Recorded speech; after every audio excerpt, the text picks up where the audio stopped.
Film की शुरुआत होती है एक इटालियन ओशियन लाइनर बेसिकली एक शिप एंटोनिया ग्राजा को दिखाते हुए इन मई 1962। यहाँ पर कई सारे अमीर लोग हैं जो कि शिप पर डांस कर रहे होते हैं शिप के लग्जूरियस बॉल रूम में, जहाँ पर एक बहुत ही सुंदर इटालियन वुमेन फ्रांसेस्का सेंजा फाइन नामक गाना गा रही होती है। अब इसी दौरान शिप के किसी आउटर रूम में एक ग्लव पहना हुआ इंसान का हाथ दिखाई देता है जो कि एक थिन वायर के कॉर्ड के सिस्टम को खराब कर देता है। यहाँ पर हम एक छोटी सी बच्ची को भी देख पाते हैं जो कि एक पजल गेम खेल रही होती है और एक व्यक्ति उसकी मदद करता है जिस पर सॉल्व करने पर लिखा होता है आई एम सो बोर्ड। वो उस व्यक्ति से इम्प्रेस्ड होती हुई नजर आती है। अब अचानक से ही यह वायर वहाँ पर डांस कर रहे सभी लोगों को गाजर मूली की तरह स्लाइस करती हुई निकल जाती है। उस बॉल रूम में नाच रहे सभी व्यक्ति कट के मर जाते हैं और बस यही एक छोटी सी बच्ची बचती है क्योंकि उसकी हाइट काफी कम थी। यह बच्ची शिप के कैप्टन के साथ में नाच रही थी जिसका फेस ही कट जाता है और यह बच्ची बहुत जोर से चिल्लाती है। मूवी अब प्रेजेंट डे में आ जाती है जहां पर हम कुछ लोगों को देखते हैं जो कि एक सिंकिंग शिप को ओपन ओशियन से बचाकर वापस लेकर आ रहे होते हैं।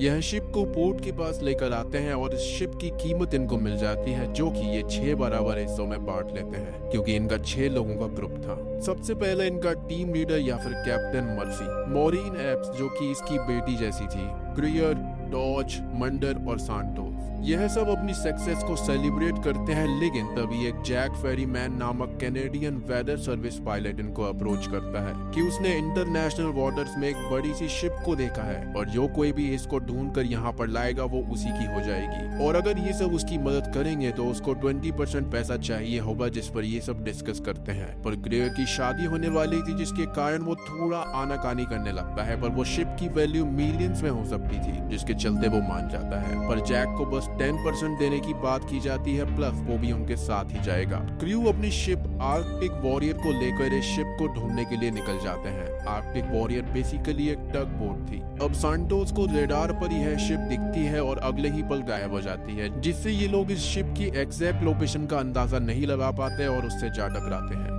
जब ये सभी शिप को देखते हैं तो पता चलता है कि यह वही शिप है जो कि फिल्म के शुरुआत में दिखाई गई थी, यानी कि एंटोनिया ग्राजा, जो कि कई सालों पहले मिस्टीरियसली गायब हो गई थी इन मई 1962। ये सब शिप को एक्सप्लोर करने जाते हैं जहां पर इनको वही पजल गेम दिखता है जो कि खुद पे खुद सॉल्व होकर एक शब्द बनाता है जो कि था वेलकम, यानी कि शिप में ये लोग अकेले नहीं थे। मंडर शिप के फ्लोर से नीचे गिरने लगता है पर एप्स उसको पकड़ लेती है, जिस दौरान उसको उसी छोटी बच्ची की झलक दिखाई देती है जिसको मूवी के शुरुआत में दिखाया गया था। ये शिप के सारे डॉक्यूमेंट्स को नीचे लेकर जाते हैं और अंदाजा लगाते हैं कि ये शिप कहां से खराब है। अब इनके पास 2 प्लान थे, या तो इसको खींचकर शिप से ले जाएं या फिर इसी को ठीक करके अपने साथ में ले जाएं। एप्स अब उसी बच्ची की झलक को देखकर काफी ज्यादा डरी हुई थी, तो जैक उसको तसल्ली देता है कि ये सब आम सी बात है ऐसी जगहों पर। अगली सुबह सब लोग अंदर जाते हैं जहां इनके साथ अजीब से हादसे होने लगते हैं, जैसे कि एप्स को स्विमिंग पूल के पास कई सारी गोलियों के शेल्स मिलते हैं और जब वो पूल से बाहर आ रही होती है तो वही बच्ची उसके सामने आ जाती है, जिससे वो डर के नीचे गिर जाती है और खून की एक बूंद यह स्विमिंग पूल सोख लेता है। और जब एप्स जैक के साथ में इस पूल से बाहर आती है तो ये पूरा का पूरा पूल ब्लड से भर जाता है।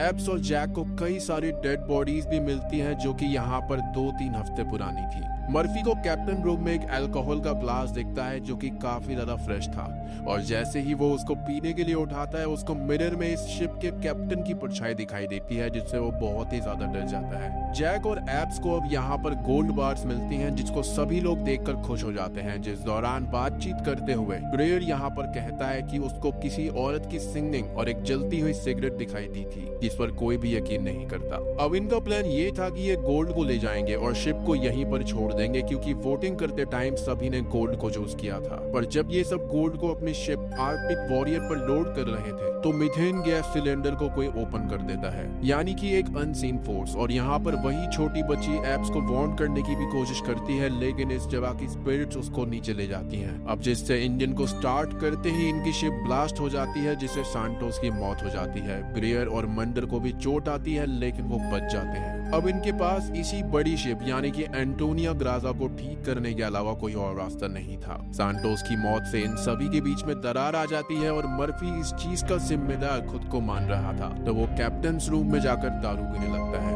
मंडर और डॉज यहाँ पर शिप का खाना खाते हुए नजर आते हैं, जो कि बस कीड़े ही थे, लेकिन शिप उनको इस खाने को टेस्टी दिखवाता है। लेकिन जब ये अपने सेंसेस में आते हैं तो इनको इतना गंदा फील होता है कि ये वहीं पर वॉमिट कर देते हैं। एब्स अब थोड़ा सा रिसर्च करती है, जिससे उसको इस छोटी बच्ची का नाम पता चलता है, जिससे इसका नाम था केटी। वो उसके रूम में जाती है और उसको वहाँ पर एक स्केलेटन लटका हुआ नजर आता है, जो कि इसी छोटी बच्ची का था। केटी उसको बताती है कि वो उसकी माँ जैसी दिखती है और वो अपने पेरेंट्स के साथ ही रहने न्यूयॉर्क जा रही थी जब ये सब हादसा हुआ। केटी किसी के बारे में मेंशन करती है कि उसको बहुत सारी सोल्स चाहिए और जब वो पूरी हो जाएंगी तब हम अपनी स्पिरिट वर्ल्ड में वापस जा सकते हैं। पर जैसे जैसे केटी यह बात बताती है तो शिप गुस्सा होने लगती है और बस केटी वहाँ से गायब हो जाती है। यानी कि इस बात से हम यह अंदाजा लगा सकते हैं कि यह जो शिप है वो एक लिविंग शिप थी। मीनवाइल हम ग्रेयर को बॉल रूम में देखते हैं, जहाँ पर फ्रांसिस्का उसको सेड्यूस करने की कोशिश करती है और बस उसको ट्रैप में ले जाकर मार देती है। मीनिंग कि ये सब इनकी सोल्स को कलेक्ट करने के लिए हो रहा था। तो दो लोग ऑलरेडी मर गए थे, यानी कि सांटोस और ग्रेयर। मर्फी को कैप्टन रूम में इस शिप के कैप्टन का घोस्ट दिखता है, जो कि उसको बताता है कि इस शिप पर 2 दिन पहले ही गोल्ड लाया गया था और उसके चलते ही ये सब हुआ है। यहाँ पर मर्फी का ये कहना था कि उस दिन तो कोई भी नहीं बचा था, लेकिन घोस्ट कैप्टन उस इंसान की फोटो देता है जो कि उस रात बच गया था, जो कि स्टिल एक मिस्ट्री थी,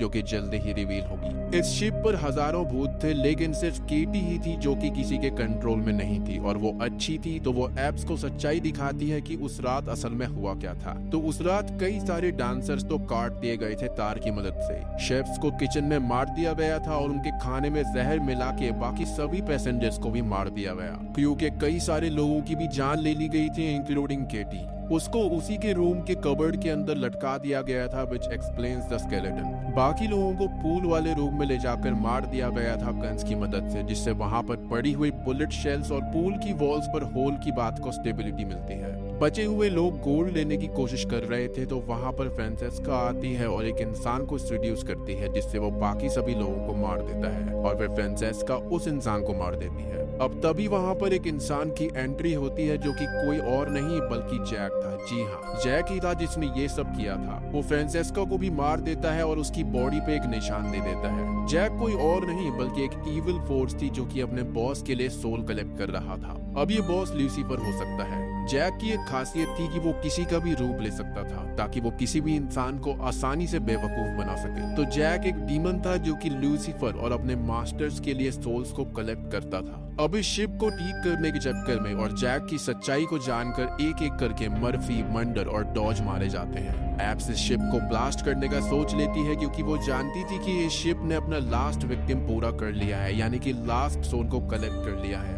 जैक एब्स के पास डॉज का रूप लेकर आता है और उसको गोल्ड लेने का ऑफर भी देता है, लेकिन वो इस बात को मना कर देती है, जिससे वो अपनी असली आइडेंटिटी को रिवील करता है कि वो तो जैक है, ना कि डॉज। वो खुद को सोल कलेक्टर बताता है, सैल्वेजर ऑफ सोल्स। जैक ने इस जगह पर मरने वाले सभी लोगों के हाथ पर एक मार्क दे दिया था, ताकि ये सब उसकी हेल्प करे यहाँ पर आए लोगों को मारने में, ताकि वो सब आजाद हो पाए। लेकिन यह बस एक ट्रिक थी। इसने यहाँ पे सभी लोगों को इस शिप को ठीक करने बुलाया था, ताकि यह सब सेफली इस शिप को पोर्ट पर ले जाएं और सोल्स भी पूरी हो जाएंगी। जैक कहता है कि उसको ये सब केटी ने बताया है और केटी को मार्क करना नामुमकिन था, क्योंकि उसकी सोल इनोसेंट थी, जिसके कारण उसको कंट्रोल नहीं किया जा सकता था। तो यही रीजन था कि केटी इन सब को कुछ नहीं कह रही थी और उसने सब कुछ एब्स को बता दिया था। हालांकि वो जैक से डरती थी। केटी को छोड़कर बाकी सभी स्पिरिट्स जैक के कंट्रोल में थी, बेसिकली इविल थी। अब यहाँ पर जैक की बात करें तो जैक एक वक्त में इंसान ही था, लेकिन उसने इतने ज्यादा पाप किए कि मरने के बाद उसको सोल्स कलेक्ट करने के काम पर लगा दिया गया।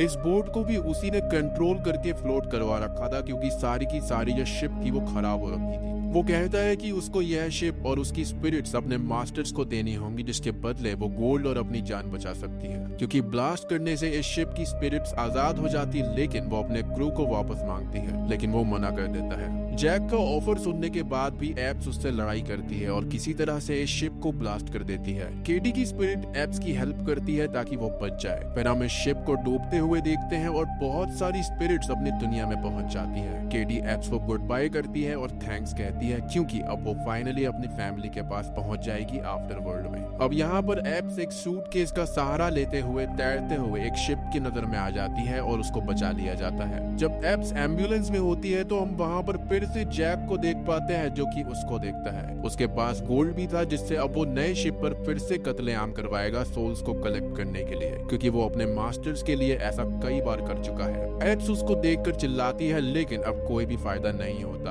और वो मूवी वहीं पर खत्म हो जाती है। तो दोस्तों ये थी घोस्ट शिप की हिंदी एक्सप्लेनेशन।